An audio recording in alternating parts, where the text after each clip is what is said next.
Топта все время говорила, и когда ее спрашивали, что у нас было в доме, она говорила: башташ. И начинала плакать. И мы подходим к дому, и стоит, вот лежит вот башташ. Я говорю, как мы можем жить в другом месте, если здесь стоять будет камень нашей бабушки?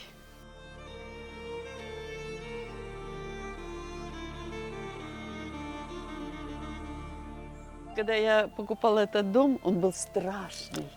Он разваливался, он доживал последние мгновения. 5 лет пытались восстановить все это. Вот это старые 2 комнатки, это и есть мой старый татарский дом. Здесь родилась моя бабушка. Вообще этому дому где-то около 300 лет. Ну, мы так считаем, что это один из первых домов в Осирезе, который построен. Вот все родные балки, конечно, ребята, братья мои, мы смогли сохранить. В этих 2 комнатках жили всегда 6-8 человек, детей было. Дедушка, бабушка. Лагап у нас Паша по бабушке. А Паша, потому что предок, это бабушкин дед, плавал в Турцию и привез лампу керосиновую. Ламп керосиновых не было. И он привез, и все осирезцы собрались. Вот он всем показывал эту лампу, там прикручивал. И говорил, такая лампа только у Паша. Поэтому Лагап такой стал. Мою бабушку звали Хаче. Она из рода Паша. А вышла замуж за Косе, бабушкино платье.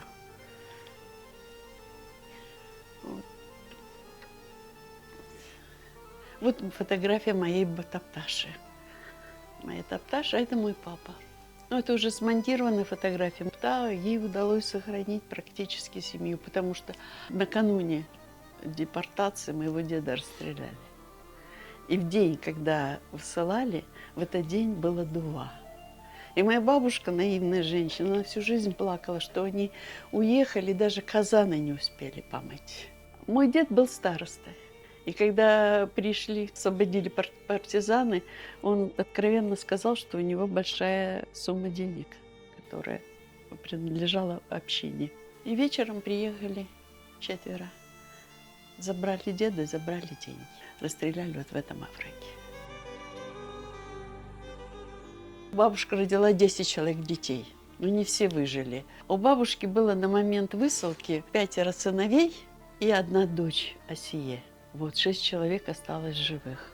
Но мой папа к этому времени был на фронте уже. В 1944 году он был на фронте, Аблемит Кусе. Он, правда, 28-го года рождения, но ему исправили на 26-й год. И он 16-летним мальчиком попал на фронт.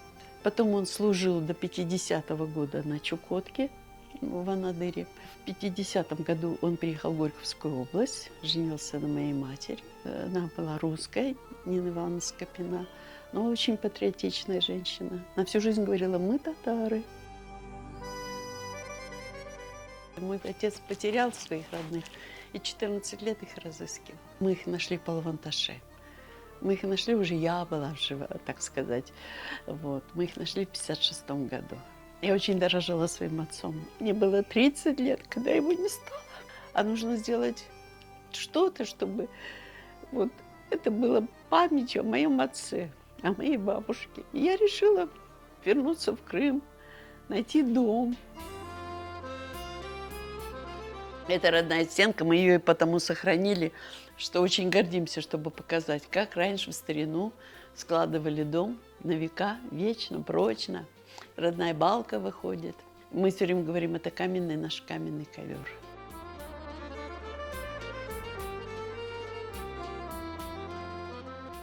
Горжусь я в своем доме. Это то, что у меня есть магаз. Сохранился. Потому что крымско-татарский дом должен обязательно иметь был свой магаз. А магаз – это мастерская, это…